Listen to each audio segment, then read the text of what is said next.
Welcome to English study point. প্রিয় শিক্ষার্থী, আশা করি ভালো আছি, শুভেচ্ছা নিও।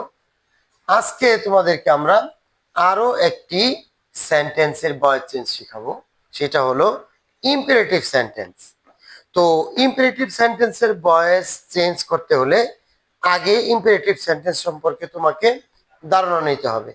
তুমি যদি ইম্পারেটিভ সেন্টেন্স সম্পর্কে পূর্ণ ধারণা না নিতে পারো তাহলে কিন্তু হবে না। তো প্রিয় শিক্ষার্থী, আজকে আমরা শুধু বেসিক কিছু শিখব। পরবর্তী ক্লাসে আমরা ইম্পারেটিভ সেন্টেন্সের ভয়েস চেঞ্জ তোমাদেরকে কমপ্লিটলি শেখাবো। এটার উপরে দুইটা ক্লাস হবে। তো আজকে আমরা শিখবো কি ইম্পারেটিভ সেন্টেন্স কাকে বলে এবং ইম্পারেটিভ সেন্টেন্সের গঠন প্রণালী কি। তোমার কি জানা আছে যে ইম্পারেটিভ সেন্টেন্স কাকে বলে?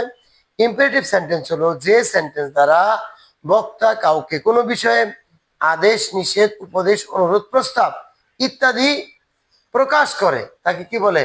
ইম্পারেটিভ সেন্টেন্স বলে। সো প্রিয় শিক্ষার্থী, এই ইম্পারেটিভ সেন্টেন্সের গঠন হলো, ইম্পারেটিভ সেন্টেন্সটি মূল ভার্ব দিয়ে শুরু হয়, ডু নট দিয়ে শুরু হয়, লেট দিয়ে শুরু হয়, লেট প্লাস ব্যক্তিবাচক শব্দ দিয়ে শুরু হয়, প্লাস নেভার দিয়েও শুরু হয়।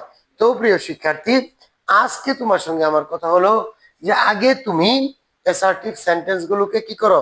সুন্দর করে চিনে নাও, তারপরে কিন্তু তুমি অ্যাসার্টিভ ইম্পারেটিভ সেন্টেন্স গুলো তুমি সুন্দর করে চিনে নাও। তো ওই ইম্পারেটিভ সেন্টেন্স গুলো তুমি সুন্দর করে শিখলেই কিন্তু তুমি ইম্পারেটিভ সেন্টেন্সের গঠন প্রণালী গুলো তুমি শিখতে পারবে এবং তারপরে ওই বাক্যগুলোর ভয়েস চেঞ্জ করতে পারবে। আমাদের কিন্তু মূল ভাব দিয়ে শুরু হওয়া, ডু নট দিয়ে শুরু হওয়া, লেট দিয়ে শুরু হওয়া, লেট প্লাস ব্যক্তিবাচক শব্দ দিয়ে শুরু হওয়া এবং নেভার দিয়ে শুরু হওয়া ইম্পারেটিভ সেন্টেন্স গুলো তোমাদেরকে খুব ভালো করে স্টাডি করতে হবে।